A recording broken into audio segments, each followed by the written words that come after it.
Hello. Good morning, good afternoon, almost lunchtime. That was a tough act to follow, so team, we've got some work ahead of us, but I have faith. I've got jokes. Oh, good. Robyn's got jokes. So for those of you I don't know or I haven't met, my name is Gutierrez. I'm a partner at Hogan Lovells, and I have the pleasure and the distinct honor of moderating 3 different panels over the course of this symposium, all related to air quality monitoring and regulation. Each of the 3 panels builds upon the next. So the first panel we have this morning is we're going to be talking with the division about their air quality regulations and their monitoring programs. The second panel will follow after lunch, and we'll be talking to operators and the local government perspective about the implementation of monitoring programs that they are putting in place. And then tomorrow morning, we have an opportunity to talk about what does this data mean that we're collecting. So for this first panel, we have the benefit of the knowledge and experience of Robyn Wille and Gordon Pierce. Robyn is the division's Chief Strategy Officer, and before that, she was at the AG's office for 10 years, where she spearheaded many of the division's rulemaking efforts that we're all familiar with. I did require all my panelists to provide a fun fact. So Robyn's fun fact is that she's going to the Telluride Bluegrass Festival this summer, and the last time she went, a singer signed her baby. I imagine it was like a Lion King Simba moment, right? We also have with us Gordon Pierce. Gordon has worked with the Air Division since 1987 in a variety of different capacities, and he currently supervises the Technical Services Program, which covers ambient air monitoring, quality assurance, modeling, all of the good things we're going to be talking about today. He brings a wealth of knowledge to the conversation. Gordon's fun fact is that he was born in Bermuda, and he met his wife on a mountain search and rescue team. So on breaks, there's questions to ask in there if nothing else. But with that, I'm going to pass it off to Robyn and Gordon, and please take notes. I'm going to ask for Q&A afterwards. I have a few questions prepared for them, but would love feedback from the audience as well. Thank you so much, Anna. I think we have some slides if those could be brought up. I can't see the big screen, and they're not up on this one. Nope. I think he's working on it. Okay, I'll just get started while we wait for the slides then. Kirby asked us to talk about 2 different but related topics. So one is an overview of some of the significant legislation and the regulatory efforts in the past few years that the legislation has led to. And why I think it was really clever to have Gordon and I present together is because Gordon's program is where so much of our work meets the ground on implementation. And we may not have a ton of time to talk about all of the implementation work we're doing today from some of this regulation, but Gordon will have the opportunity to focus in on the monitoring implementation work that the Air Division's been doing. And I still don't see the slides, but I know my first couple, so I'll just go ahead and get started. So in addition to Senate Bill 19-181 that we've heard quite a bit about this morning already, there was a couple other really critical pieces of legislation from 2019. Right, so it'll be the next slide. Thank you so much for that. I guess our first slide is just a map of where you see a lot of the oil and gas development in the state. But so this other legislation that I'm talking about is House Bill 1261 and Senate Bill 96. And House Bill 1261, as we know, set statewide greenhouse gas reduction targets. They weren't necessarily mandatory goals, although they've certainly been working towards that outcome. And really critically, a lot of data collection. So greenhouse gas inventory requirements, requirements that we start monitoring and tracking progress of greenhouse gas emissions across the state. And so that really, in combination with 19-181, really spurred a number of rulemakings at the Health Department that I'll get to in just a second.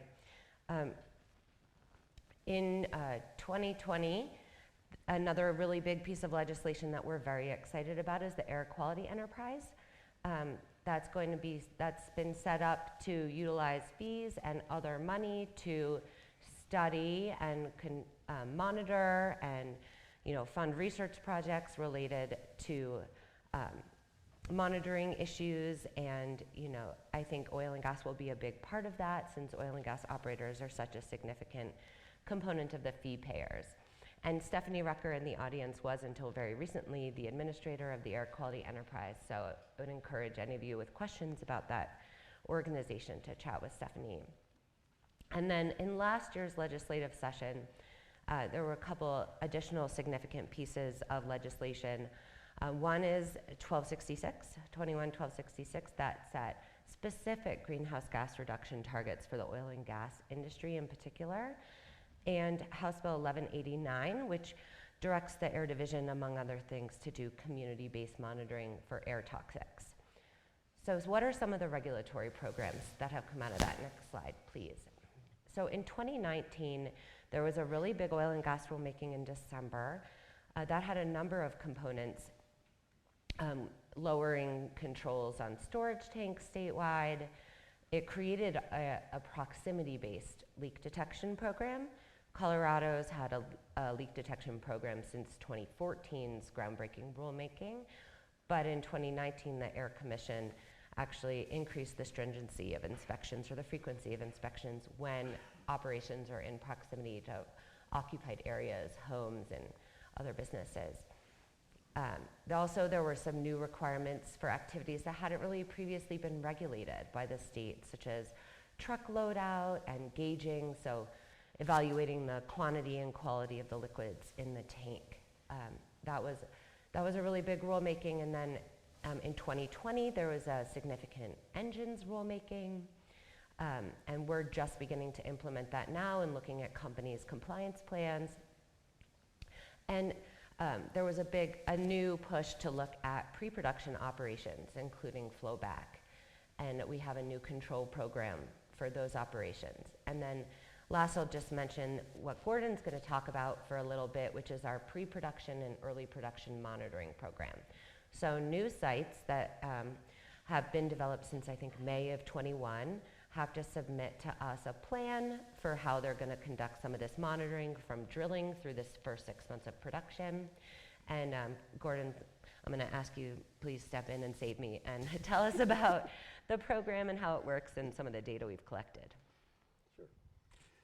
So next slide, please. As Robyn mentioned, we implemented in regulation number 7 requirements for pre and early production monitoring. So this goes, it's required for all operators to do. There's a number of different objectives that are listed, 3 different objectives. The first one is what most are following, which is to detect, evaluate, and reduce emissions of hazardous air pollutants. And they have to specify which one of those objectives they're going to do in their plan. So as Robyn mentioned, it's effective as of May 1st of last year. I won't go too much more detail in here. So next slide, please. It calls for a lot of the monitoring. So this monitoring must include just a lot of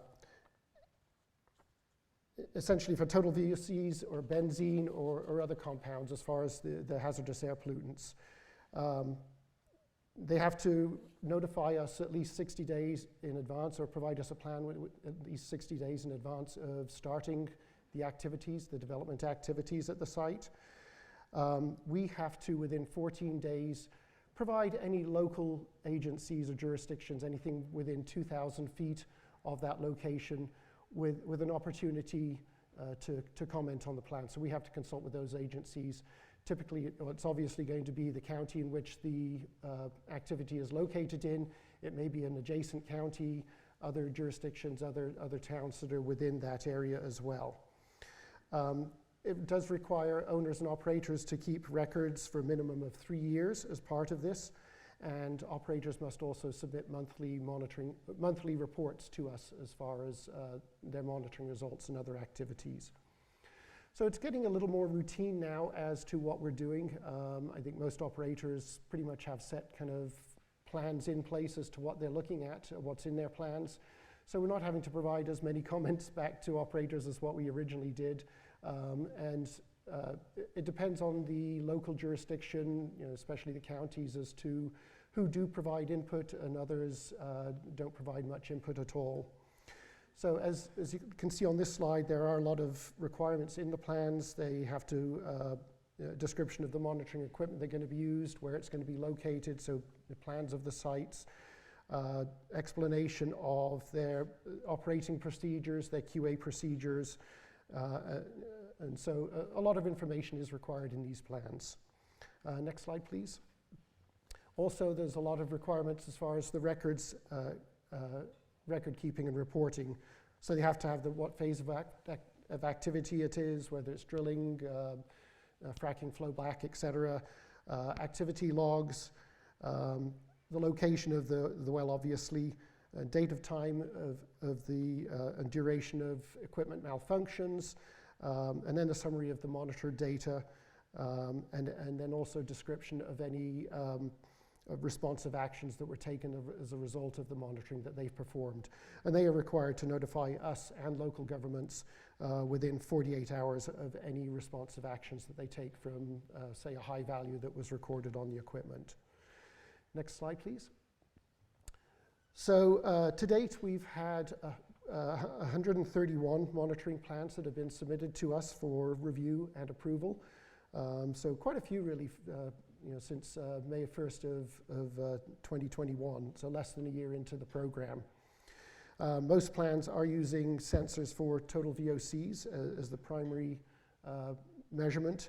One has been proposed with an FLIR, FLIR camera. Some are also doing PM 2.5 monitoring. And then a number of sites are adding triggered canisters and or doing passive tubes for benzene to weak samples there. Typically, there's anywhere from 3 to 6 sensors per site. On average, it's probably 3 to 4. We have approved a minimum of 1 in a couple of cases where they're very isolated sites. And now we've had over 300 reports that have been submitted from the monitoring that's been performed. And all of these reports are getting posted on our division's on-base system, and I've added a link there for anybody to go and look up the reports if they're interested. Next slide, please. So as far as the plans submitted, kind of a list of some of the towns and cities that are impacted here. Most of them are really in the DJ Basin area. So Windsor, Aurora, Greeley, Johnstown are the big ones on the list here. And then the counties. And as you can see, and this really follows the information that Meredith provided earlier as far as drilling activity and production, that Weld County is certainly the bulk of these, almost 60% of the plans that are submitted, followed by Adams, Arapahoe, and then Garfield County is at 6%. So you can see some of the other counties on here, but just really tracks the other data. Next slide, please. For the monitoring being performed, a number of different sensors that the operators are using. Canary sensors seem to be the biggest one at over 50%, followed by the Sensit S-Pod.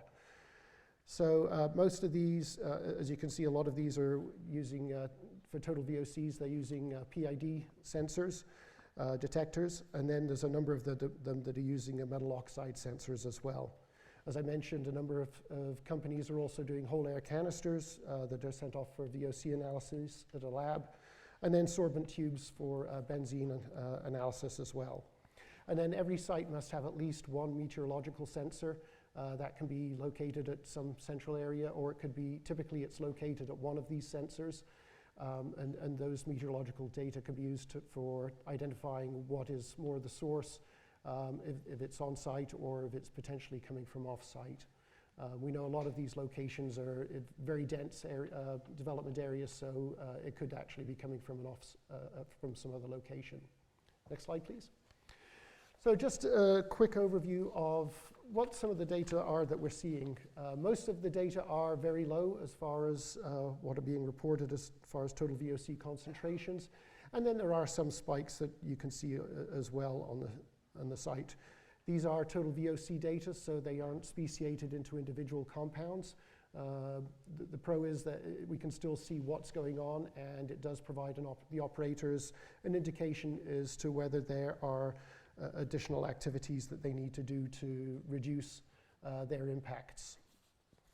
So next slide, please. And I think I get to steal it back from Yep. you now. For those of you I talked to last night, you thought I was joking when I told you how many slides Gordon had.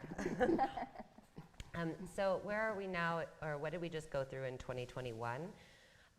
And we had a really big rulemaking last December to implement House Bill 21-1266, which required us to look and have the commission adopt rules that achieve guaranteed percentages and reductions of greenhouse gas from the oil and gas industry by specified dates in 2025 and 2030. And coming from sort of an ozone-focused background, it was a unique experience for me to be quantifying greenhouse gas reductions first and VOC as a co-benefit. But that is what we tried to do during this rulemaking. And there was a lot, I think, Anna and some of the other attorneys were like, you're really having 8 rulemakings in one, and it's like, we know. But we looked for what were some of the most cost-effective or technology forcing or really meaningful and impactful regulations that we could identify and propose to our commission. And for the first time, I think, in this big of a way, with a focus on environmental justice and ensuring more protections for people who live in disproportionately impacted communities. And that was a direction in which the health department and COGCC have been moving in recent years, but really something that we took to the next level in this rulemaking, along with the creation of the health department's environmental justice unit. So what were some of these new programs? Well, there's a new control device testing and a flow meter monitoring program. And because I think that's maybe the more interesting and pertinent part to talk about how that's being implemented, we're currently working very closely with COGA and some of the other operator groups to standardize protocols for this testing, to make it streamlined, have the Air Division not be a hold up in getting this testing scheduled, and looking at new and different testing methods other than the standard performance test that's typically thought of. There's new leak detection and repair requirements, as I mentioned, with a focus on disproportionately impacted communities. And where that's going is a really exciting work group called the Advanced Screening Technical Work Group, where we're working with operators and service and technology providers, and we're even bringing in leak detection modelers to the next conversations to think, how can we use aerial screening, drones, continuous monitoring, as not a total replacement for, but to work in conjunction with the traditional IR camera monitoring to find efficiencies, and how do we survey a great number of sites, especially remote sites, more cost effectively while still providing emissions value. There's some additional direct regulation on well unloading and pigging and blowdowns, and I know the well unloading pieces are of particular concern to some of the West Slope operators, but we are starting to have conversations with these operator groups about how we're going to ensure capture and control in a cost-effective and meaningful way, taking into account consiliity. That's fine, and pigging and blowdown was also a new field by us. I think I'm on mic, but nobody's ever had a problem hearing me, ever. So let me know if you do. I'm grateful to Western Midstream that took some division folks out to observe pigging operations. And I think one of the more exciting pieces to come out of the rulemaking was the greenhouse gas intensity program, in which the Air Division really tried to recognize that we have such a robust set of regulations here in Colorado that it's not really easy, or if even possible, to find regulations that can apply to every type of facility in an appropriate way. So the intensity program, which we're very excited about, is designed to have operators identify the methods that work for them at their facilities to meet overall targets of intensity, which is how much greenhouse gas is produced per unit of production.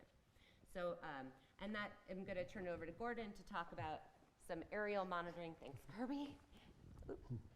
Some aerial monitoring work that we plan to be doing in the coming years with requests to the legislature for $7 million for aerial and ground-based monitoring, and how that, the next frontier of monitoring is really looking at air toxics as well. I think mine's still working. Yep. Just me, huh? Next slide, please. I think it is. So, okay. So next slide. Go ahead. So I'm going to actually first focus on some of the monitoring that we do have going on at the moment. So first off, as far as different systems that we have is our Colorado Air Monitoring Mobile Lab, our CAML. And this came out of the Governor's Oil and Gas Task Force from back in 2015. In 2017 is when the lab was first deployed. Has a lab-grade GC system in it for volatile organic compounds, plus it has equipment for monitoring of nitrogen dioxide and other compounds as well, as you can see listed there. So next slide, please. This is very much more where we put it out into the field. It stays at one place for typically 3 to 4 weeks. It's deployed based on complaints that are received into the Oil and Gas Health Information Response Program's response line. And so we do prioritize based on accessibility. It can operate off a generator, but we much prefer to operate off line power if possible, so we're not sampling our own emissions. It does have a MET tower, so we can exclude our emissions if needed. But it's really based on those complaints. Obviously, it's just a single unit, so it can't be deployed everywhere all at once.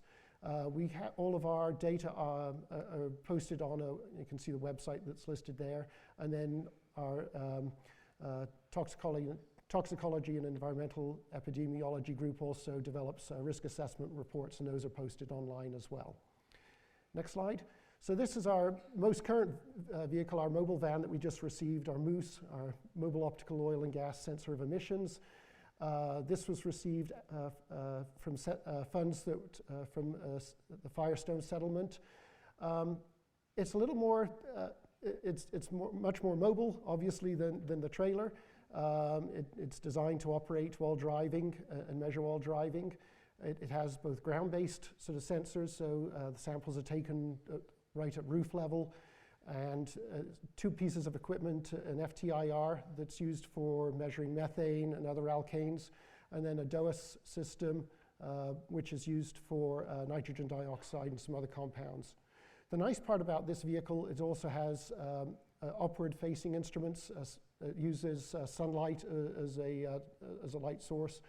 So we have a Sky DOAS and another FTIR, a solar occultation flux system, and those are used for measuring other alkanes and nitrogen dioxide. But the nice part with that is, in conjunction with your wind speed, wind direction measurements, we can get a very good idea just from driving past a facility or around a facility as to what the total amount of emissions are that are coming off that facility. So good kind of emissions flux estimates. And that can, long-term, can be used to help validate some of our emission inventories as well. Next slide. So just a little more just detail on, and I'm not going to go into detail on this, but more detail on here that you can look at later as far as how the measurement technologies. And just kind of the types of information that we can get out of it, as you can see on the lower left-hand side from driving around a facility, and this is one when it was from a facility in another location, not around here. But you can see what a profile of the emissions are coming off that facility, and so you can get a really good idea of, especially if you have discrete sources, as to where exactly are those emissions coming from. Next slide. We will be getting another mobile van, and to stay along with the animal acronyms, we're going to call this one the CAT, our Colorado Air Toxics van. This one's coming out of House Bill 21-1189, the Air Toxics Act that was passed last year. A lot of this bill is really oriented towards certain facilities that emit either benzene, hydrogen cyanide, or hydrogen sulfide. And so those are the three target compounds that the van will be focused on monitoring, though obviously the equipment that we're going to have on board will measure a whole bunch of other compounds as well. This van is really designed for monitoring in communities around those affected facilities, and that's 4 facilities in Colorado at the moment. The Suncor refinery in Commerce City, plus 2 other pipeline facilities, and then the Goodrich Carbon facility down in Pueblo. So that is going to be coming. It has to be operational by January 1st of next year. Next slide, please. In addition to these, those pieces of equipment, we do also have a cache of different sensors. Sensors are great in that they're easy to deploy. Most of them are solar powered, so they don't need line power or anything. They're just a great resource that we can put out. They give fast data access, either via cellular or Wi-Fi networks. So that it's very good information for the public. Some of these also have canister trigger mechanisms that we attach. So if we see total VOC levels, for instance, go above a certain threshold, it'll trigger a canister sample that we can then see exactly what's in that air parcel. Or we can manually trigger the canisters if we like as well. So next slide. And these sensors are deployed to support the camel, but also in response to other complaints. As I mentioned, there's only one camel, it can only be in one location, but we get complaints from a lot of other pads as well. So these are nice that we can deploy around other pads. We can easily deploy at residences. So mainly we have the Sensid S-Pods that we use. These have total VOC sensors, and as well as meteorological sensors associated with them. They are solar powered with cellular connections. Similarly, there's the Lunar Outpost Canary sensors that we have some of. They also have PM2.5 sensors in them. And then in rare cases for oil and gas, but we use them for a lot of other monitoring around, we'd have a cache of purple air sensors that are strictly for PM2.5. Those do need line power, and they use a Wi-Fi connection. Next slide. So aerial surveys. As Robyn mentioned, aerial surveys are starting to be used more and more. It's nice in that you can cover large areas in a short amount of time. They're a great resource that way. You can see individual sources with them these days. The equipment sensitivity is getting pretty good on them. They can be used for both mass balance evaluations, where they're flying around a perimeter of an area to look at what are the total flux of emissions coming off that area. So those are really great in looking at emission inventories, kind of your top-down versus instead of the bottoms-up, where inventories that are typically done. The other option that you can do is what we call lawnmower flights, where you're just a back and forth pattern across the whole area to just get a survey and see what individual sources are emitting. The instrumentation is either for methane or ethane or other VOCs, as well as oxides of nitrogen. Next slide, please. So there were a bunch of surveys that were done in the fall of 21, as well as summer. So July of 21 plus September of 21 in the DJ Basin. And the monies for these flights came out of the Firestone Settlement Funds as well, the Erwin Martinez Settlement Funds. So flights were done by the University of Arizona, NASA JPL, their aircraft, for methane, really looking at super emitters, but they could see down to 10 kilograms per hour of emissions and higher. University of Colorado worked in conjunction with the University of Maryland using their aircraft to have a fast ethane analyzer on board, as well as a time of flight mass spectrometer for benzene, the BTEX compounds, as well as methane. And then we do have Scientific Aviation doing some flights for us as well. And then Colorado State University is working more on the ground and with a methane emissions inventory tool. So next slide, please. This is coming out of the work that was done from the University of Arizona. These were what was done in July. You can see all of the locations where they had detections in from those July flights. And then zooming in on one, this was actually where they detected an underground pipeline that was leaking.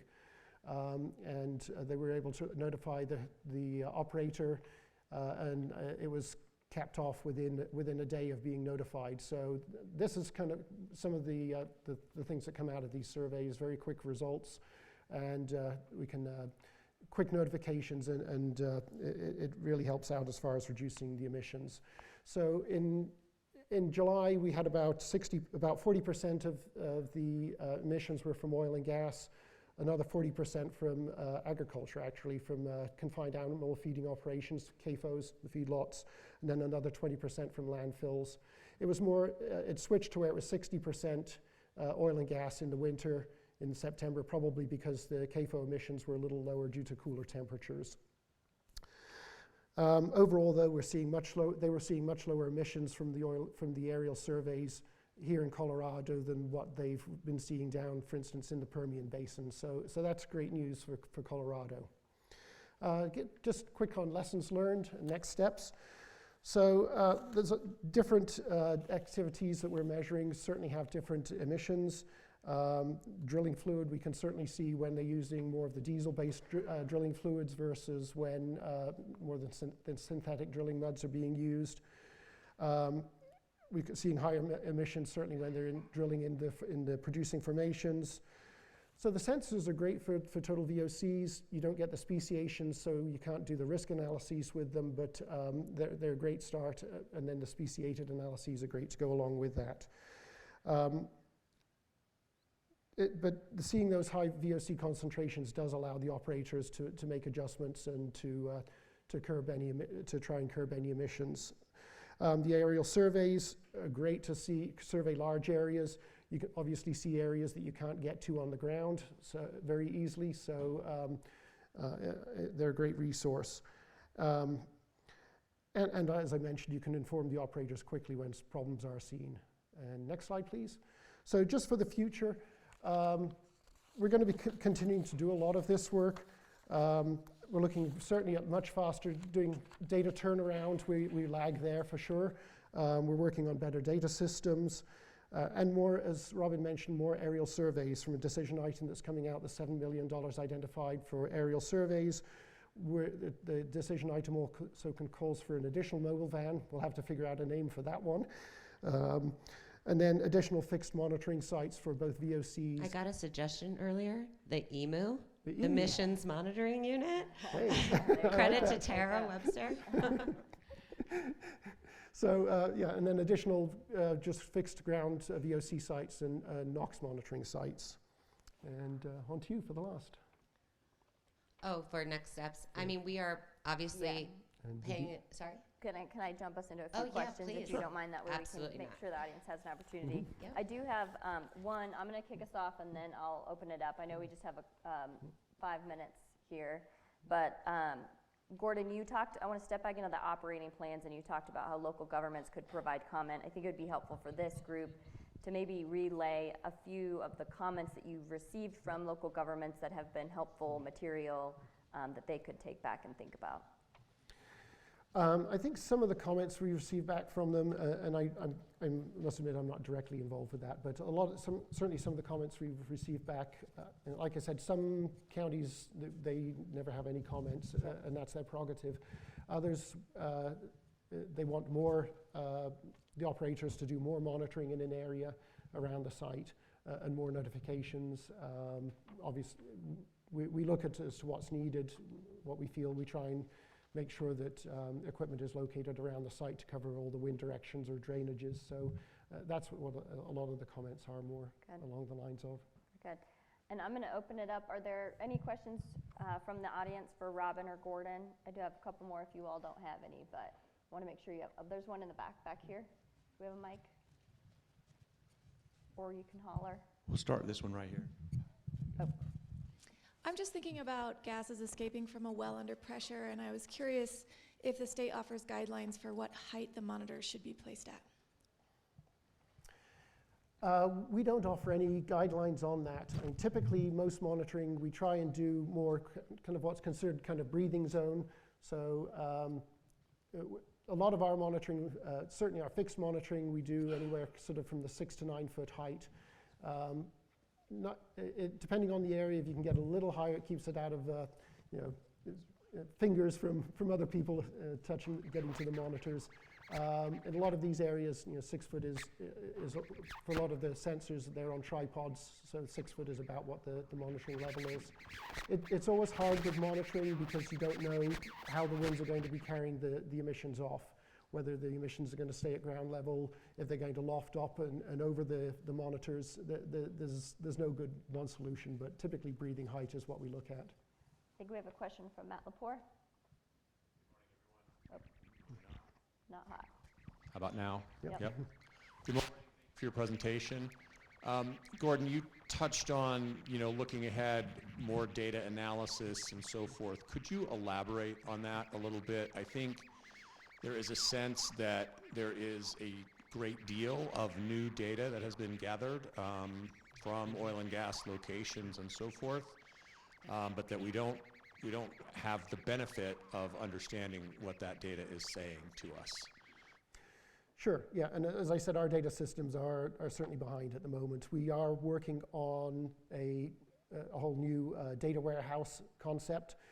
We've received grant funding from EPA and another pot of money as well to develop a data warehouse. Our intent is that all of our a lot of the data we collect, we do want to do some QA/QC work on it before it goes up onto for public viewing.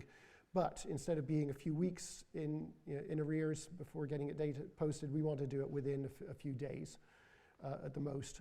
Get all the data from our camel, certainly the data from the moose, get it up a much shorter time frame than that since it's community oriented. Hopefully the data systems will be in place in the next year or so. But have it publicly accessible, have it where ideally have the industry data go into that as well, but have it to where it can all be downloaded by the public as well. And let's take one last question in the back before I get in trouble with Kirby. Yeah, you were speaking about 150 feet away on sampling. And so I remember 20 years ago here in Garfield County, we set up SUMA canisters, within distances of well pads and never really saw anything. Are you seeing much as far as like 5 parts per billion in benzene on the samples you've taken? Certainly for the total VOC data from the sensors, that can't speciate obviously, but we do certainly see some part per million levels at times on those from what industry has reported. And we have from the sensors that we've put around, we do occasionally see some higher levels. Typically the total VOC concentrations are in the up to about half a ppb. From the monitoring that we've done with the camel, we have seen 2 instances where the benzene levels that the 1 hour benzene levels that we've monitored have gone over 9 parts per billion, which is what our TEO group has established as a risk guideline value. So that's the level, as kind of more of a screening level as to which we should do further investigation. So we have seen 2 concentrations over that, but typically the levels are fairly low, which is a good news story. With that, I want to thank, there's one more. Can we let one more in, Kirby? Yeah, wait for the microphone. Aside from making the data more available to the public, has the division looked at what it might be doing with all this data it's collecting in terms of maybe future regulations? I think a lot of the data, I think the intent will be with the data is to see what levels we are seeing. As we can see more, both from inspections on the ground, from the moose, where if we can identify specific components, yes, I think more regulations could come targeting specific components. We've been looking with the moose going around, for instance, waste injection facilities and seeing some high concentrations there. So there's active work going on there as far as potential regulation development, but certainly in reducing the emissions from that type of facility. As I was mentioning, we've seen higher concentrations when we've gone by drilling activities when we know they're drilling information. So what could be done there, what's coming up off and going through the shakers where the drilling mud is hot and you're getting a lot of volatilization. So yes, there are certainly things that are potentials for future regulations that can be mined from these data. With that, I want to thank Robyn and Gordon for spending their time with us, and please find them. They're, like I said, a wealth of knowledge, all kinds of data and information, and I'm sure they'd be happy to talk to you. So thank you.